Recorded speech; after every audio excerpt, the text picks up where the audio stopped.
Well, here's an interesting thing I found as an engineer and how I behave in like a meeting when we're talking about things. Um, Here's why it works. It works because everyone in the meeting needs this machine to work, right? So if you're right, they want you to be, they want to hear from you, okay, if you're right. Now, so I'm not afraid to chime in and think, wait, guys. And in fact, this happened like 2 days ago. I was in a meeting and these guys were telling me about this new thing that had to be added on to the stuff we were already doing. And I said, wait a minute, you guys, you just blew up the blah, blah, blah that we have to have, okay? By saying that, it's like, and that's a really nasty thing to say in a way. I mean, it's like, it was not very polite, really. But they're going, oh, yeah, maybe you're right, Okay, we'll have to talk about that offline or whatever. Okay, so there's an environment where you're free to be bold and say something, but it's welcomed rather than hated because it's all a search for the truth.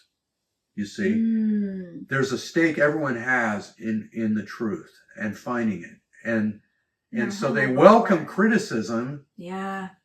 Provided it's now, we also have a crank or two in the company. He was always sort of a wiseacre in a meeting or something. He'll throw grenades on the table and whatever and all that, right? And while it's mildly entertaining, it can also be very distracting and actually, anti-productive. So you can get that too. But what's the thing that makes the difference? Why is that environment so much better than this acrimony that we get when we get all arrogant and everything, right? Why is that better?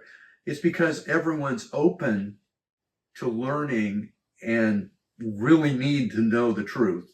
And this thing that's coming in when someone makes this huge statement, where you can all like, oh, let's take a look at this statement together. And honestly look at, is it right? Yeah.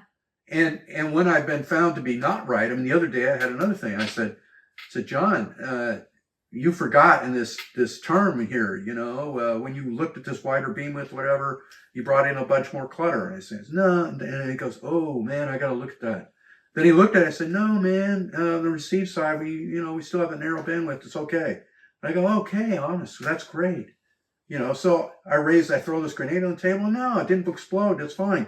That's great, Yeah. because we're both looking for the truth. Well, and there's something even larger than looking for the truth. The greater motivation is to build the best thing together. Yeah. So the truth is essential in that goal, that you have the accurate information. Yeah. So I think having a sense of purpose as the group, that like we want to ultimately accomplish this thing together, be this body that works in this way.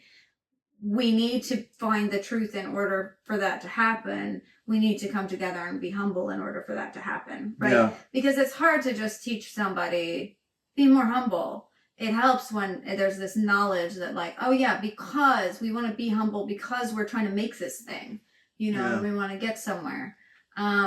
But even still, even when there's not some enormous like purpose at the end of the day, it really is just a fact of human nature that I guess every group struggles with. But it's hard because it does feel like it's worse on both sides right now. Yes. I think when people feel threatened in general, they become more like that. Yes.